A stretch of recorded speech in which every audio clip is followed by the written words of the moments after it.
네, 배준영 간사입니다. 우리 국회, 우리 운영위원회 이러면 안 됩니다. 어젯밤 야반 도주와 같은 날치기가 있었습니다. 밤 11시 넘어서 예산안 처리에 발목을 잡고 상설특검 공정성 해치고 증인 참고인 인권 탄압하는 악법들이 통과됐습니다. 지난 월요일 운영개선 소위에서 45개 법안을 2시간도 안 되는 시간에 토의를 마치고 강행 처리했는데 법안 하나당 3분이 되지 않습니다. 이런 법안들을 막 통과시키면 임대차 입법과 같이 국민들 피눈물 나게 하고 나라를 망치는 법안들이 시행되는 것입니다. 헌정사상 유례가 없습니다. 증인에 대해서 또 말씀드리겠습니다. 증인 역시 새 증인 참고인을 어제 야밤에 단독으로 의결해서 원래는 7일 전에 증인 참고인 부르게 돼 있는데 어제 불렀습니다. 오늘 나오시게 되겠죠. 증인 참고인을 주머니 속 공깃돌 취급하는 인권을 말살하는 일인데다가 더군다나 우리 국민의힘에서 증인 30인 증인을 채택해달라고 요청했는데 단 한 명도 채택하지 않았습니다. 이런 불공정이 어디 있습니까?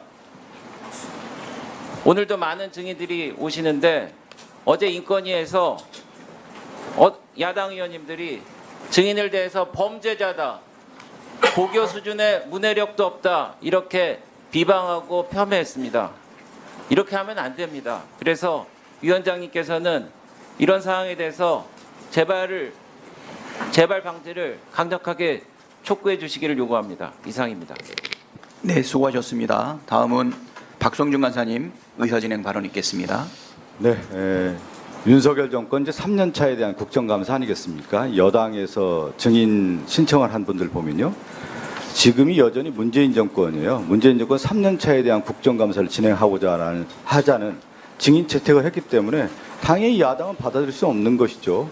지금 문재인 정권의 국정감사입니까?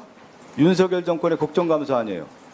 양심을 갖고 증인 선택을 하셔야죠. 그건 말도 안 되는 증인 선택을 해놓고 저희에게 받아들이라고 한다고 하면 받아들일 수 있겠습니까? 그것은 상식에 벗어난 얘기라는 말씀 드리겠고요.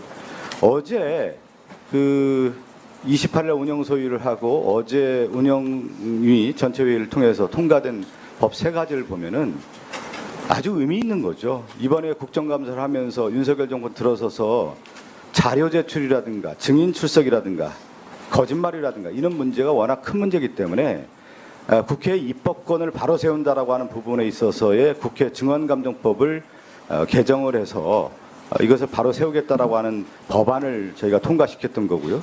또 하나는 뭐냐면 국회에 가장 중요한 예산 심의권이 있습니다. 그런데 11월 30일 날 예산안이 통과되지 않았을 경우에는 자정부의라고 하는 문제가 있기 때문에 이것은 국회 본연의 기능이라고 할 수 있는 예산 심의를 통해서, 그리고 여야 합의를 통해서 원내대표가 여야 합의를 통해서 이 문제를 해결할 수 있기 때문에 충분한 조항이 포함되어 있다라는 말씀을 드리겠고요. 더 하나는 상설특검에 대한 내용을 여당 의원들께서 상당히 이제 문제를 제기하고 있는데, 규칙 개정안을 보십시오. 이 상설특검은 대통령과 대통령 가족과 관련된 범죄 의혹에 대해서 그러면 특검을 누가 추천하는 게 맞습니까? 대통령 당사자가 그러면 특검을 추천하는 게 맞겠습니까? 견제와 균형이나 원리에서 야당 추천을 통해서 상설특검을 추천해야 된다는 규칙 개정안 얼마나 합리적인 겁니까?